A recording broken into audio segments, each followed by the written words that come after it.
So at some point, there was an email from Spotify, and they said, bye, go get the music elsewhere. And that email actually was delivered on Friday the 13th. So that was not on purpose. I have been lucky to call Jonas Norberg a mentor for a little while. He has built a company. It took 18 years from inception to sale. He's sharing his story here on the Exit series, and it's quite an impressive one. And it really shows a mentality of longevity. Thank you, Jonas. Hi, guys, and welcome back to Sound Connections Podcast. Today we have a mentor on the podcast that I've been using for a while. Jonas, welcome. Hello, everyone. Good to be here. Jonas, you are a part of the Exit series here on the podcast, and thank you for joining and being willing to join this podcast. You have built up a company called Pacemaker that you have sold to Toon Global. We have had Conrazo on the podcast as well. Amazing company. And we're going to talk about your journey. And I know it's been long and bumpy, so I'm really looking forward to this.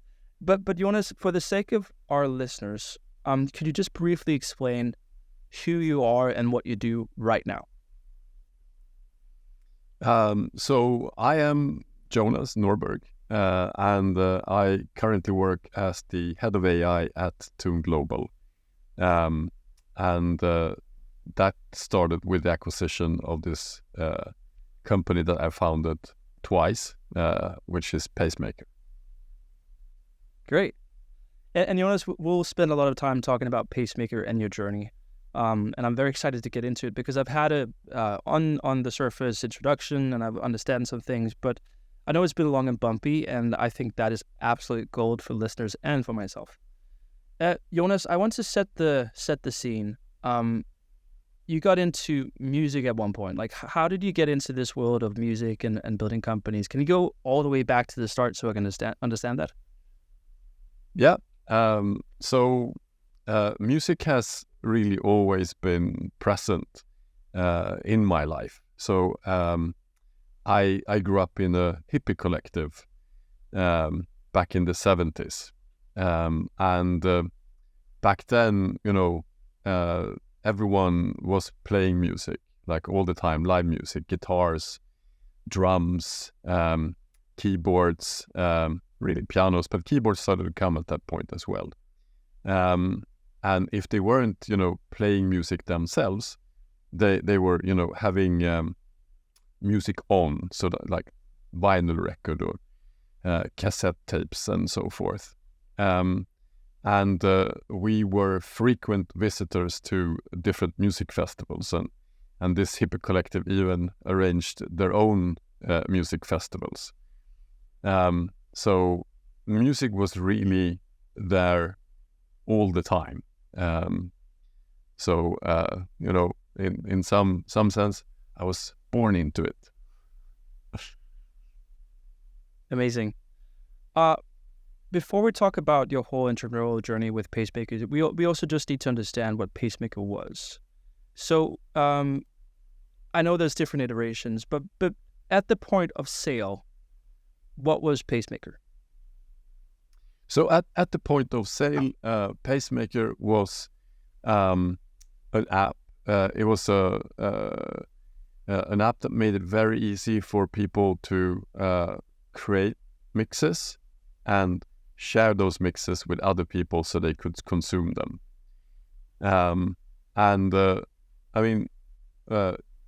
You could say it was a DJ app with ambitions.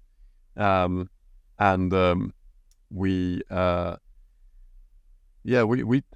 think we made it as easy as possible to create, long format DJ mixtapes. And then we also, and I should say we used an AI to do that. That was kind of like, we started with having kind of the app launched as a standard DJ thing, with 2 decks and a mixer. But then we kind of figured out that people actually didn't want to DJ. They just wanted to, create, this musical journey for others to consume. And that's where this AI DJ innovation came in. because we realized that, to give our users what they wanted and make it as easy as we wanted this experience to be, we had to ship a DJ with every app. And that's where the AI DJ came into the picture. And then we also went to great length to be rights holder friendly. So the mixes that people created were never saved as files. We only saved how mixes were done. And we call this the recipe solution. So if I would create a mix, we would save how I did that mix. And then I can send this recipe for how the mix was created to you. And then, you can get the tracks, and then we will recreate the mix on your device. And the advantage here is that when I create a mix, it goes pling, pling, pling inside the reporting system, and all of the rights holders are paid their fair share. And when you consume, it goes pling, pling, pling inside the reporting system, and everyone is paid their fair share. And that was what Pacemaker was when Toon acquired Pacemaker. That's amazing. And we'll get into why Toon Global probably was the best company to buy you, because they do some really interesting stuff. But we're going back in time. So you grew up with this hippie collective, people playing drums, piano. There's a big step from that to being an entrepreneur. What happened in between you starting your company the first time and that upbringing? And that hippie collective. Yeah, so I've always been interested in technology. And I think it's one of the members of the hippie collective. And he's my godfather. I'm not baptized, but I think my parents, they was like, hey, you can be the godfather. And then he became, and he really took on that responsibility. And he was interested in like big questions. And he had a telescope, so we would watch the moon, the stars, and so forth. So that's kind of a fascination for space that I still have today. And I think that also led to interest in technology. And my godfather was also kind of techie. He had a radio-controlled car very early, radio-controlled boat early. So that kind of sparked my interest for technology. And then I chose a technical high school. And then after a few bumps on the road, I ended up in the Royal Technical University in Stockholm here, and Master of Science in Mechatronics. That's basically computer-controlled mechanics. Okay, wow. And I did my master thesis at the Swedish Space Corporation. Wow. And worked on a satellite. It was a technical experiment that would take a satellite from a geostationary orbit to an orbit around the moon using an electrical motor. So an ion engine. And I did only like this small thing, which was like a software reprogramming interface that could be used in a matter of emergency. So I never did anything that actually flew. But my co-founder of Pacemaker, Daniel, we met at the Swedish Space Corporation. So, and he had real things that flew into space. So after my master thesis, I was offered a job at the Swedish Space Corporation, but it didn't feel right. And instead, I started on a PhD, and that was a bit difficult for me. I struggled for a few years, and I eventually realized that this isn't for me. And I decided to drop out. So I'm a PhD dropout. And in that sort of process, dropping out and trying to figure out what to do, I started an idea agency, we called it. So it was a couple of friends. We met once a week, and we had dinner, and we brainstormed 4 ideas. And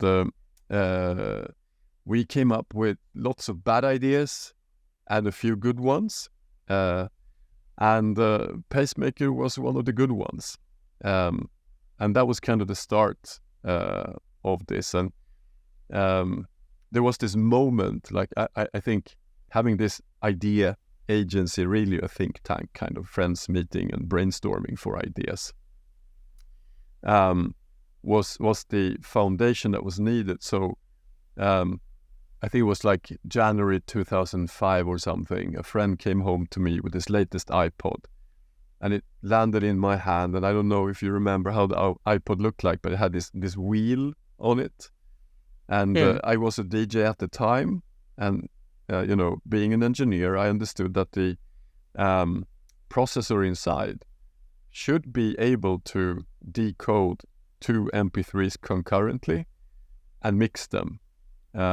So I was like, maybe it's possible to do a DJ system in the iPod form factor. And then if we, there's lots of struggle here, and maybe you wanted the struggle, but that was the I birth do want the struggle.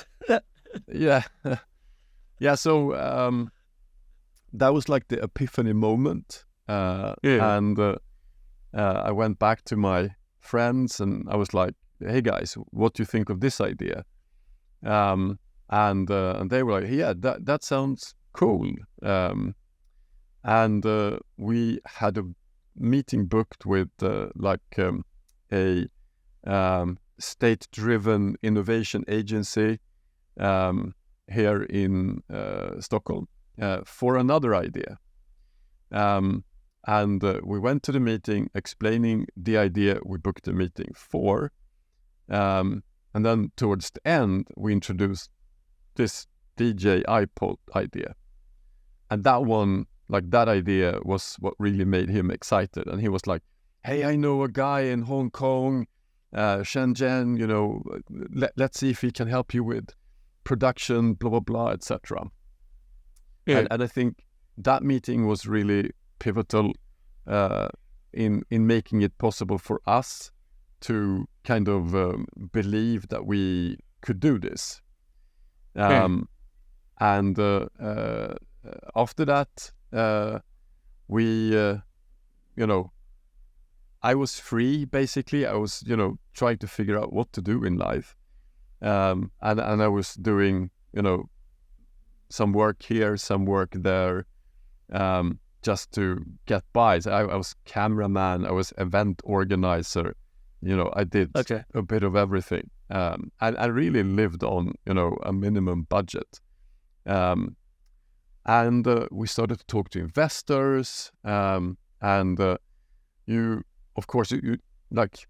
build up a network, and I used my network to get access to people that were investors, and those investors knew other investors, and they started to ask a whole bunch of questions, like what's the market like, blah blah blah, etc. Jonas, before we get into investors, because that's really interesting, I do want to comment on something. It sort of feels ironic. Masters, satellites, space station, PhD, and then to minimum wage club gigs. I just want to understand what happened in that decision making. Why? First of all, did that change feel right? And if it did, why did that feel right? I mean, so I was having fun, and it's a lot of struggle when you start a company, especially if you I don't come from an entrepreneurial background. Like there's no network from the beginning, really. At least not in the entrepreneurial sense. So I have asked myself, why, and those kind of things. And I really think it's like, even though I was poor, I was happy, because I could be my full self, kind of. And I think that is kind of what drives me. I like to be my full self, and I'm also very passionate about creating efficient organizations, because I think if you have an efficient organization and a foundation, it's much easier to be creative on top of it. So yeah, I think it was kind of an easy transition. And also, hippies, they weren't really rich. So I come from a poor background. So, being poor was not a problem for me. It was like, it was the standard situation. But I mean, I do from at some point I was so poor, so I actually lost weight. That was perhaps a bit extreme, and there were moments, like especially in the fundraising, it's such a roller coaster ride, because without these funds, like, nothing will happen. And that's really like, wow, that's an emotional roller coaster. Amazing. Well, thank you for taking us through that journey. So, and now you ended very nicely, thank you as a good storyteller, to where I interrupted you. So you have this product, you had this innovation office this was like really interesting, and you started talking to people. Did I understand correctly that you had almost like investors seeking you out? Or like, what kind of work did you do in order to start seeing if you could launch this? I mean, so one of my closest friends, boyfriend at the time, now her husband, he was a successful entrepreneur, and I knew him a little bit. So he was one of the first people that I talked to about this. And he quickly introduced me to another friend of his, who's now a very successful music tech investor, actually. And they started to ask a whole bunch of questions. And that was really how the first sort of rough business plan evolved. And then eventually, like, they wanted to invest, but they wanted to engage in the company, but they wanted 50%. And wow. I was kind of okay with that. No, I mean, I was actually okay, because they would have been, maybe it wouldn't have been the right thing to take their money and give away that, bigger chunk of the company at that point in time. But this was kind of when I was starving, so I was ready to do it. But my two friends, they were not. So they said, no, that's too much. And I think maybe we hoped we would get a negotiation in place, but that didn't happen. They just said, okay, no problem. And then they kind of left the conversation. But that actually ended up being a good thing for us, because they did help us get a lot of the things that we needed in place. And think about the market, the business plan, all of those kind of things. Like, investors, they're really good at honing in on the money. And that is helpful for many entrepreneurs, because it is about the money. So and then they kind of dropped off, and then we got accepted to this innovation program at the Royal Institute of Technology in Stockholm, and that was a pivotal thing, because the mentor for that program was I think she's now Sweden's most successful business angel ever. Kind of. Okay. And she's a close friend now. I meet her like every third month, and we have dinner, like it's her and a couple of friends. But she really made us believe that we could do this. And the sort of output of that program was a prototype and a proper business plan, so we could go to investors. Then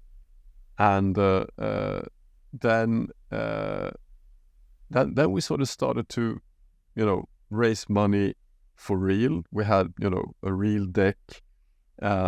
We had a real, business plan, spreadsheet, and all of those kind of things. And I think January 2005 was when my friend came home with this iPod, and this is like spring of 2006.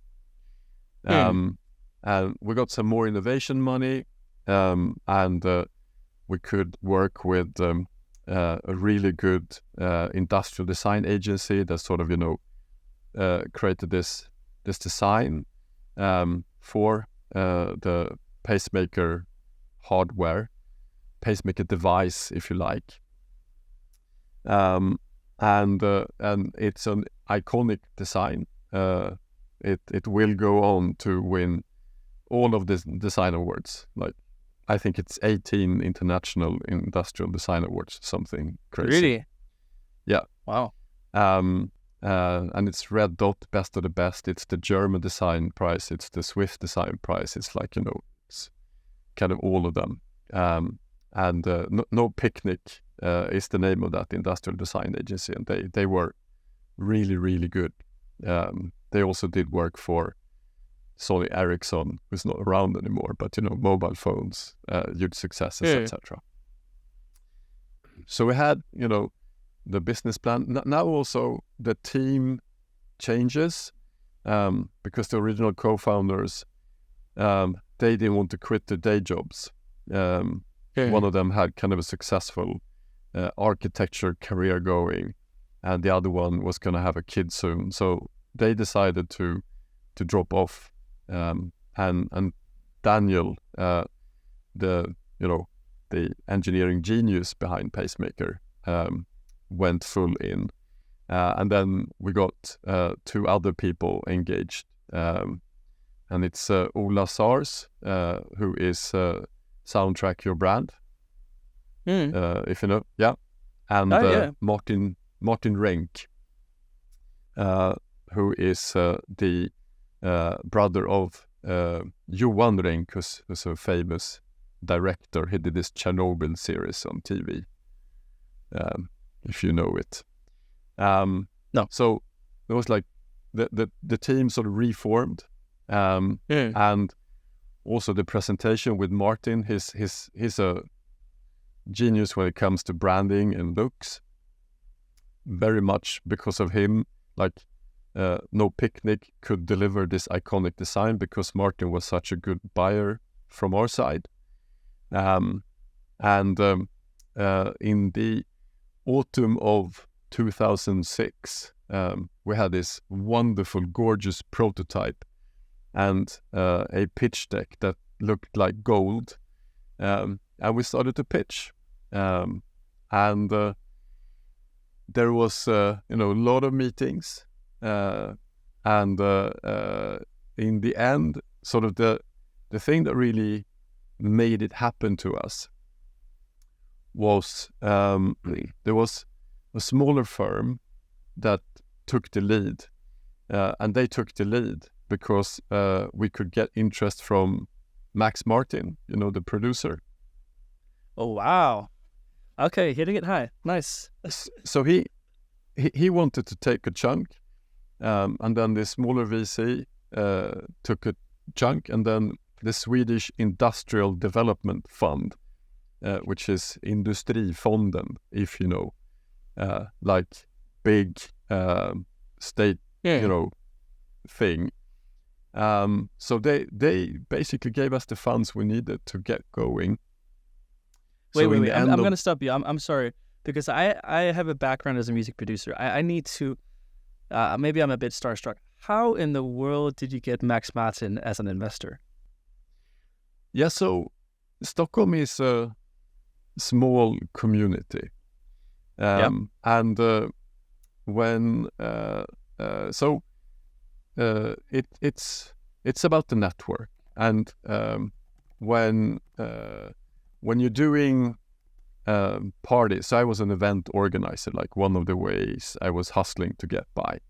And you meet people, and I asked around, and then all of a sudden I had this Martin Renck, and his brother then, Johan Renck, he was like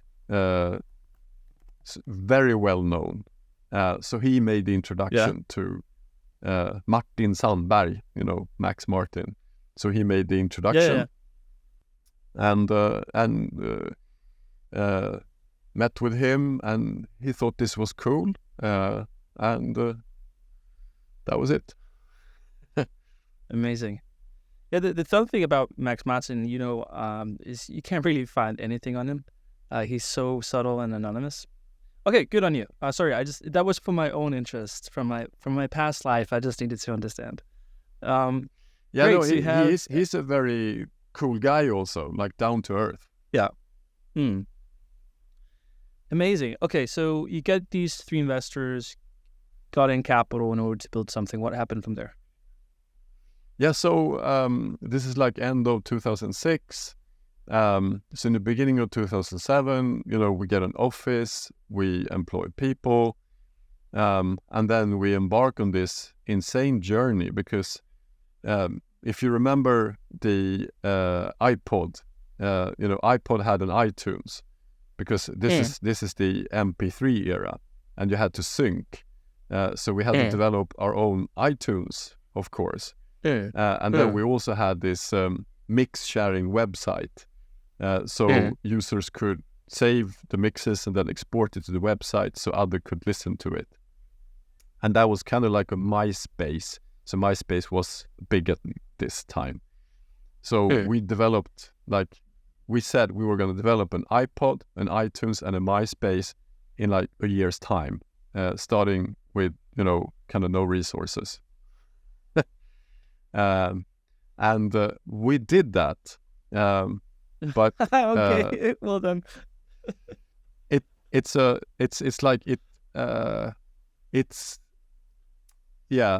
there's a price to it, and the price was that everyone had to work so incredibly hard for such a long time. So in the beginning of 2008, when we launched this, people were exhausted. And I was probably the person that was the most exhausted, because, if you want others to work hard, you need to work hard yourself. And the company grew from, this small group to like 35, 40 people, something. And I was kind of, exhausted and over my head in managing this kind of company that Pacemaker had become. Quite burnt out, to be honest.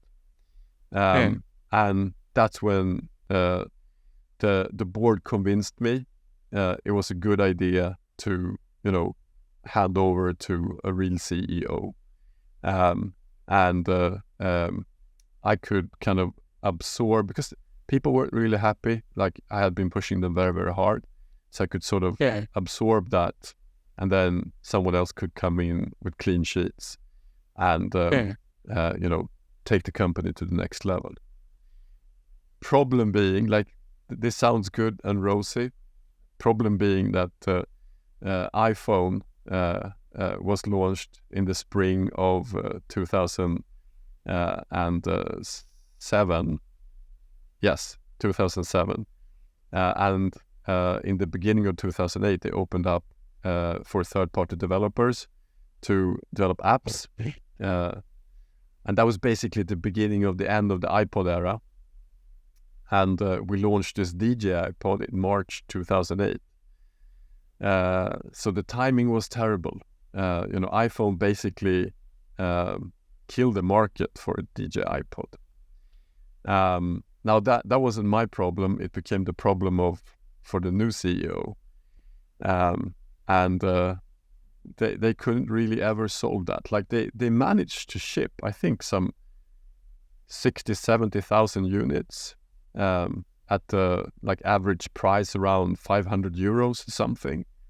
But it never really took off because iPhone and DJ apps for iPhone came a bit later. So the world changed. And that project, they managed to keep it up for quite some time. They never pivoted to apps. They never did that. And I think sometimes when you raise, because there was a lot of money, like I think depending on the exchange rate, it's like kind of $12 million something, which was a large investment at the time. Like these days, 12 million is nothing. It's like, here's some coffee money, 12 million. But if you take on a big chunk of investment, it can be difficult to pivot the company because you're taking this investment on this business plan. So they never pivoted, and can't really remember when, but the bankruptcy manager called me and asked if I was interested in buying the assets. I think this is like 2011, I think it is. Spring of 2011. I asked Daniel, co-founder of Old Pacemaker, this pacemaker device project, if he was interested. And actually, we had been meeting and discussing an app because we could see that the company didn't do a DJ app, and we could see that there's DJ apps being successful on iOS.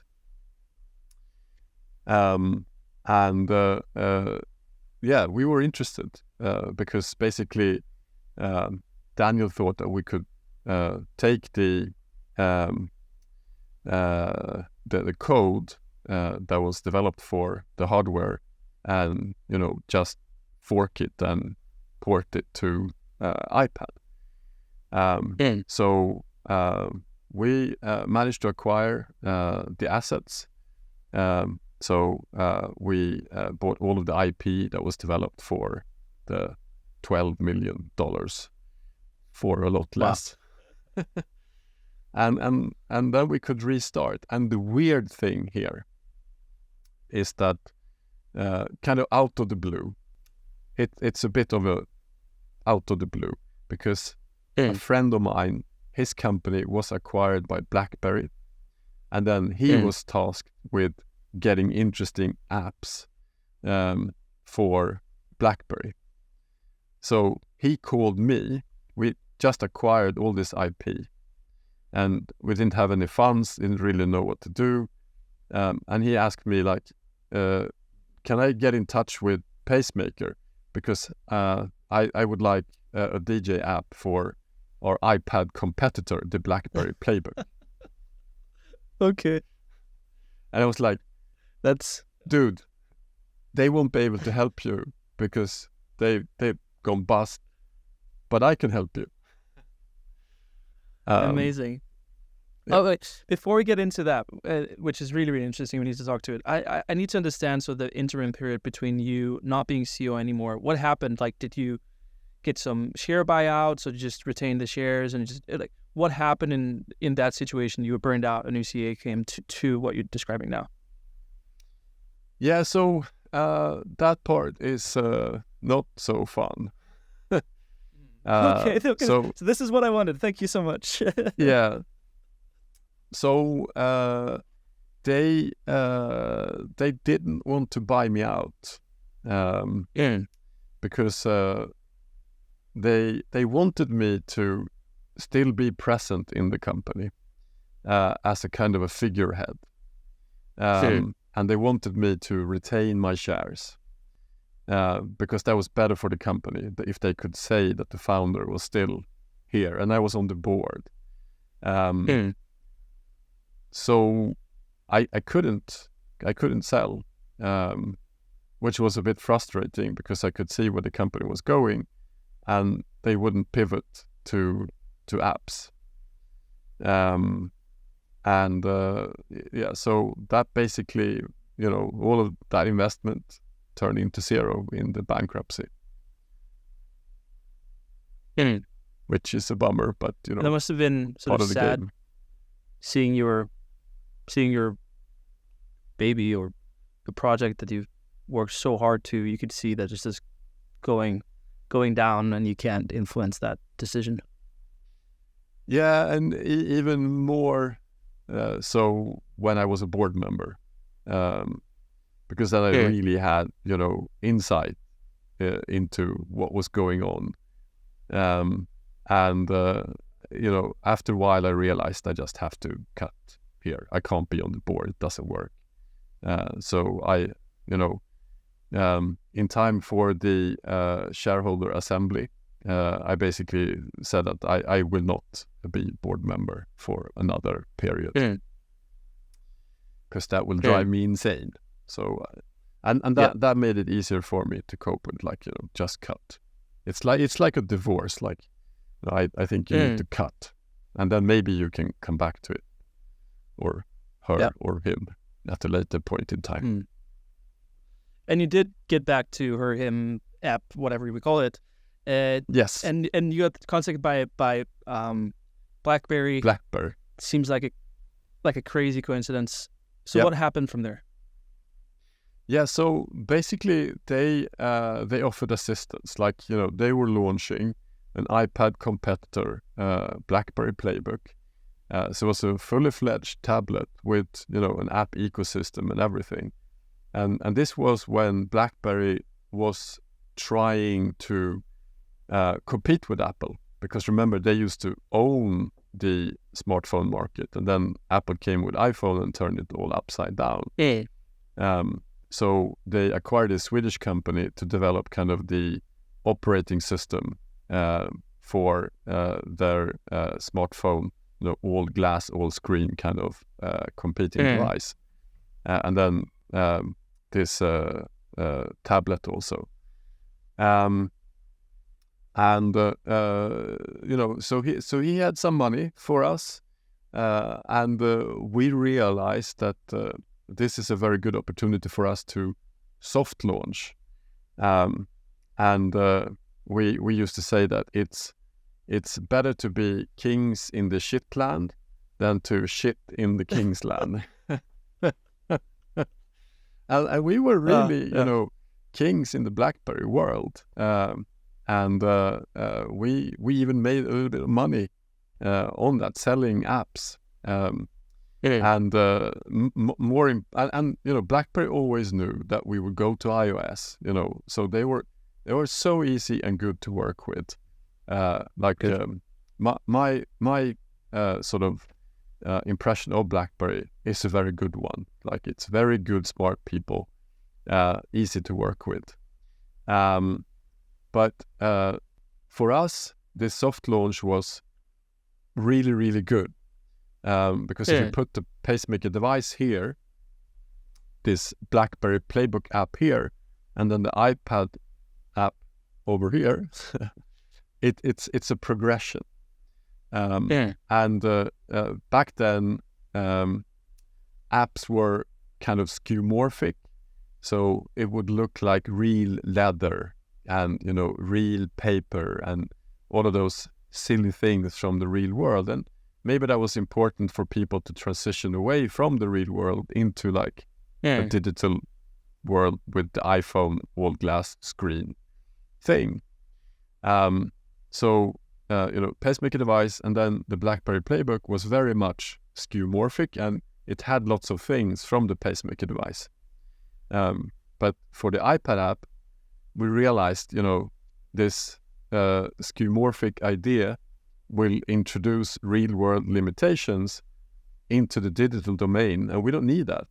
If we drop all that, we can have things move around, and it's so much more dynamic. There was this really, really cool app that was launched on BlackBerry PlayBook for some reason, called Scorekeeper.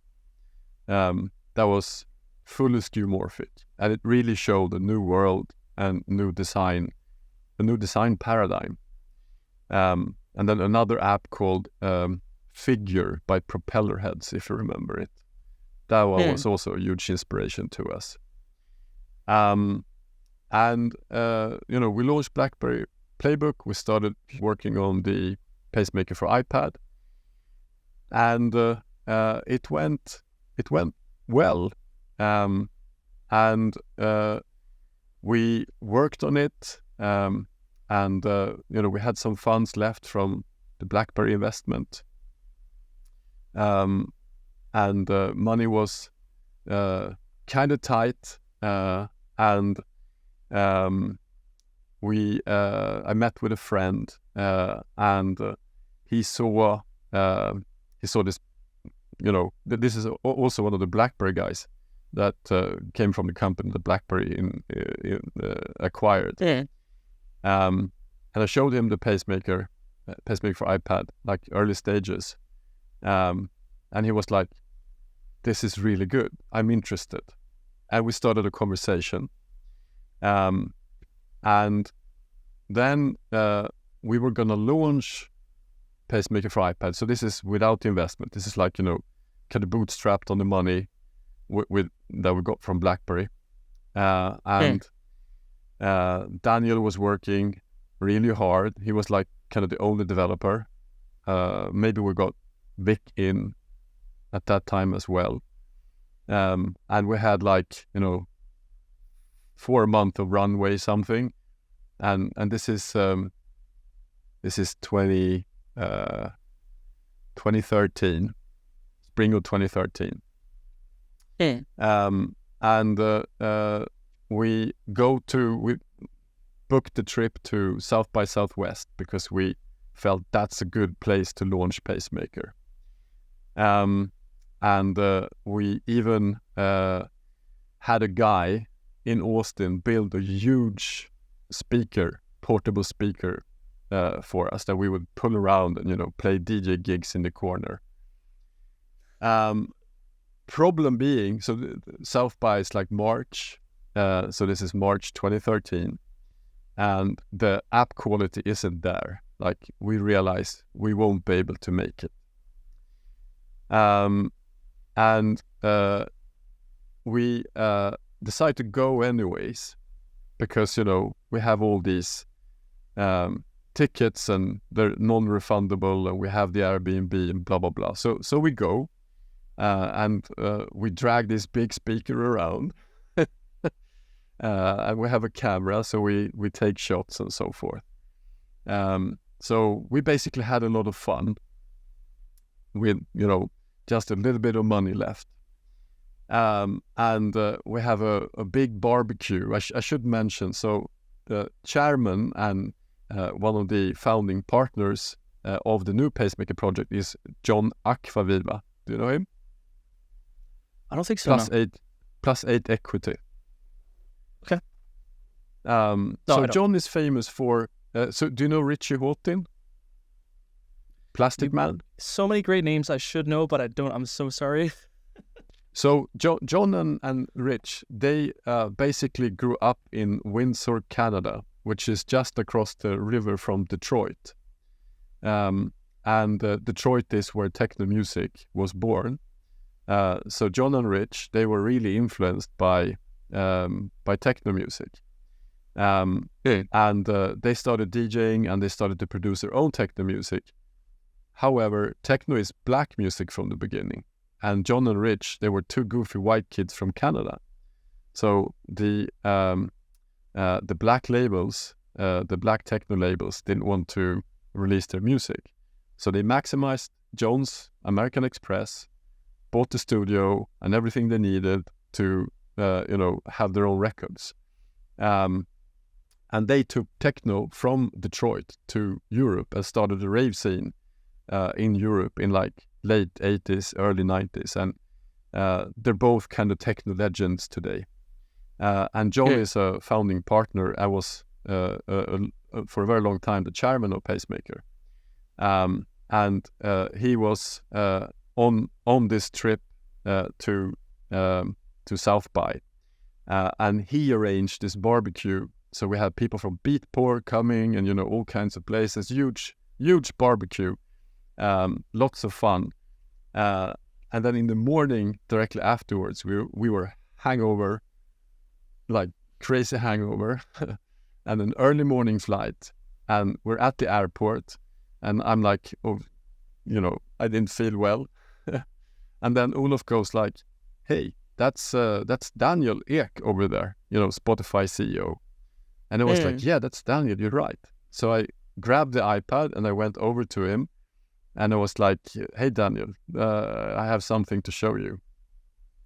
And I showed him Pacemaker for iPad. It was, a prototype, a demo at that point. It wasn't commercially available. And he was like, "This is great." And I should mention that we had been meeting with Spotify for a very long time. And, telling them we want to have a Spotify integration.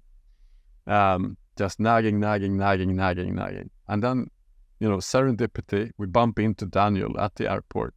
And when we get home to Stockholm, we have an email in the inbox like, "Come see us." And then they were like, don't launch quite yet. Let us, get your licenses, and you work on the app. And then we launch when you have a Spotify integration in place.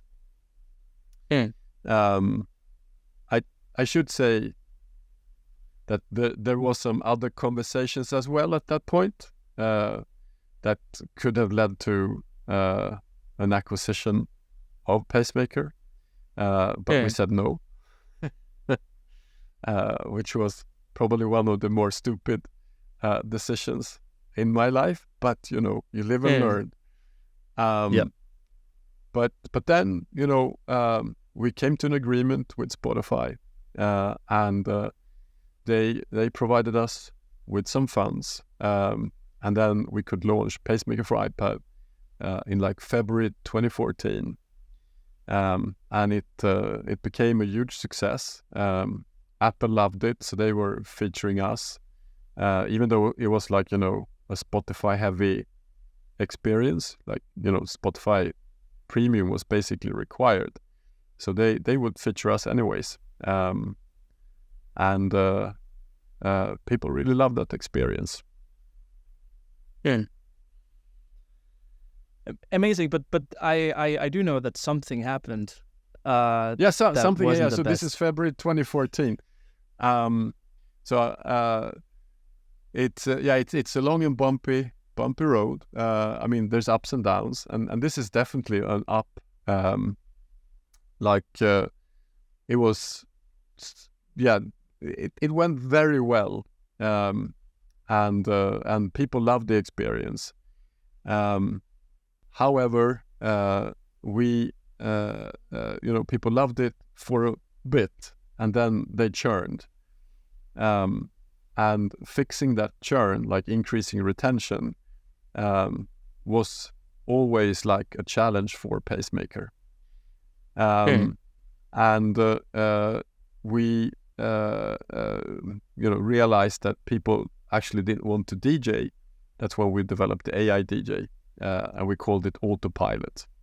And that improved things because that meant that the DJ and Pacemaker for iPad was predominantly used in college dorm room house parties. We could really see, the usage go up and down with the semester. So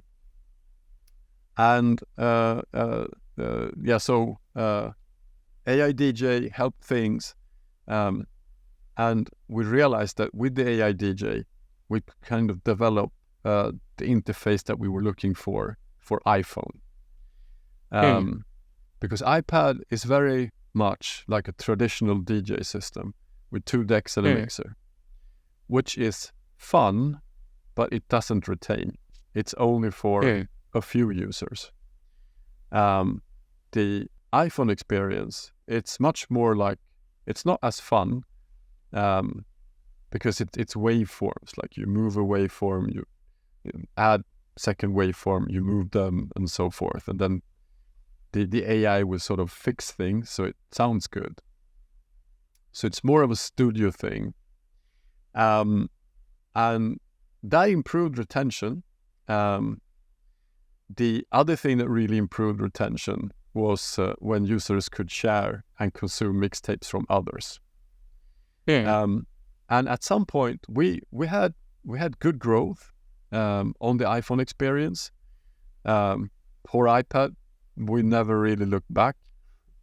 So the iPad experience, stayed in the 2014 version pretty much for 10 years something. Sadly, 9 years. And the main problem then, because we had a thing that was working, it was growing, and people liked it. Like, we had a core group of users. And at the peak, we were around 100,000 monthly and around $100,000 in MRR. So, healthy numbers.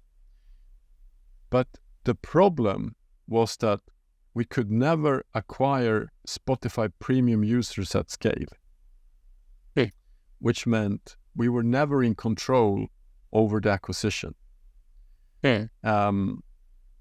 We tried to go to Spotify and, see if there was a way for us to target the users, but we could never get that to work. So when we acquired users on, social media, Facebook, Instagram, mainly Instagram, TikTok, tried some TikTok as well, and Google, we could almost never come to more than 30-40% Spotify premium. That meant that, we were basically wasting 70%. Yeah. So having this, requirement that Spotify premium was necessary was huge friction in the funnel. And it meant that we could never really get control over the acquisition. And when we realized that, and also we couldn't convince Apple to, invest the engineering cycles that was needed to give us the kind of interface that we had with Spotify. Because, to do that, they wanted to see growth. And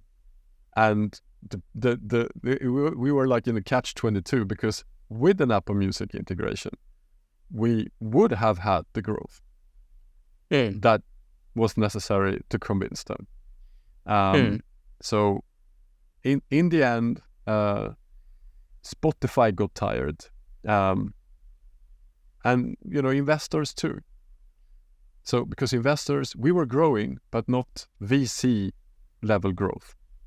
And Spotify, they were doing this because they wanted to see growth.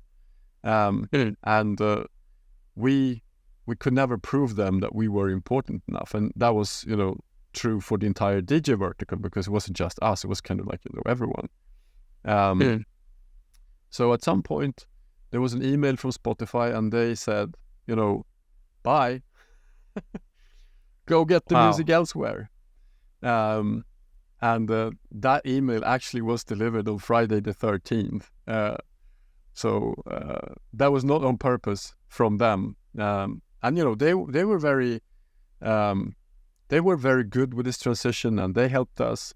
And it was just a business decision from them. And they basically pivoted towards podcasts and those kind of things. I think that's at least my take on it. So DJing less important, and we tried this. It doesn't really mean anything. So why should we do it? And that was quite a shock. We also realized that it was an opportunity for us to go get direct licenses. And we knew that would fix the biggest problem, which is the Spotify requirement. Because with direct licenses, the funnel would be so much better. And we were like a little bit afraid of doing that, but it was either that or we die. Yeah. And we actually managed to do it. Becky Brook, if you know her. I know her, yeah. She's finally a person amazing. I know. Finally. No, she's great. She's just wonderful. I love Becky. Without her, Pacemaker wouldn't have been able to survive the transition. But she really helped us get the licenses in place. And I should say that the industry was also very supportive. We got really good deal. It was innovation. So, of course, over time, they would have wanted to have the normal royalty rate, but they were really nice to us and helpful. So we made a transition and we substituted Spotify for Toon Global as the backend. That's when the relationship with Toon started. And Toon was a great partner, easy to work with, have great technology. And we survived because users, we did churn a lot of users. I can imagine, yeah. But it was like this, it wasn't this boom and we died. It was like this. The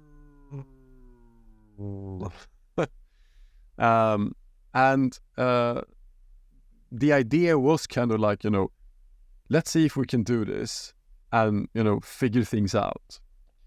And I think we did figure things out. So we saw this opportunity in the radio market. And radio is very, still the same as it always have been. The only thing is that it kind of is available online now, but it's still this it's a top-down thing. It's a tastemaker that sort of, caters to an audience and so forth. And the radio industry is being consolidated, so it's becoming more and more of the same. At the same time, we saw this creator economy booming, and everyone is creating content and so forth. So we were like, let's do a social radio experience that makes it possible for anyone to start a live show, play music, talk to their friends, and followers, foghorns, lasers, smoke. We developed a really cool experience. Yeah. Yes. Only problem is that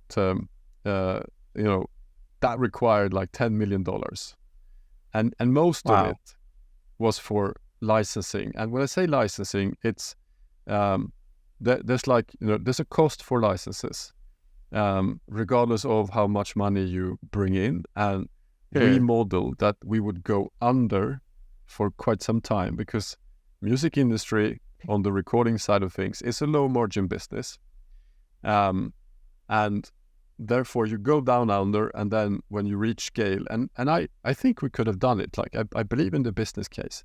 We could have gone up, and then it could have been a great business. $1 billion company, maybe even. But $10 million required. And as we were out looking for that 10 million, Russia decided to invade Ukraine, and capital markets really changed when that happened. And crazy music tech projects, risky as hell, and we just realized that this is not gonna work. Let's see if we can find a buyer. We had some opportunities with really, really big tech companies. But again, this Russia invading Ukraine and all of the changes that came with it, with a higher interest rate and growth companies changing to profit and all of those kind of things, meant those conversations went cold. And then we had a number of discussions with smaller companies. And one of those conversations was with Toon. They were like, hey, come with us. And we had been working with them for 2 years and really enjoyed working with them. Loved their technology, their platform. It was very easy for us to use. And that just felt like the right thing to do. So we agreed on the price, and the entire team moved over. And that was signed and sealed like a bit more than a year ago. Wow. That's been such a long journey with so many twists and turns, so many bumps, so many wins. It's amazing. If I remember the timeline right, you started in 2007 and your exit was in 2022 then, or something like that.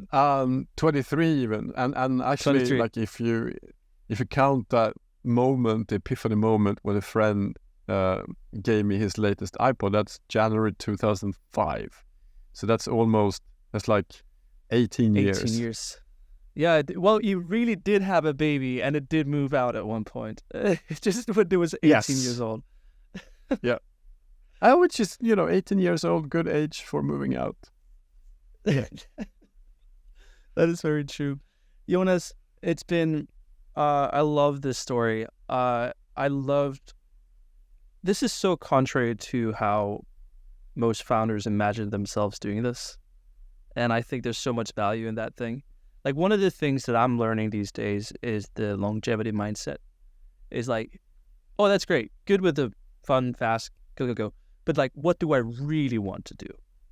And like the things that I'm working with now is like, can I see myself doing this 15 years? Absolutely. 100%.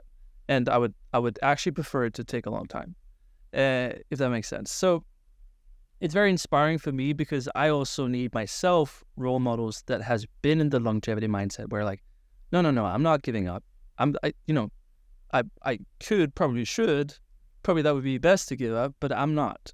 And I think that's very inspiring. And Toon Global is an amazing company, and it's good that you found a home for your baby. Jonas, it's been a pleasure. Thank you for sharing the whole thing. Thank you for being on the Sound Connections podcast. Thank you for being here. Thanks for having me.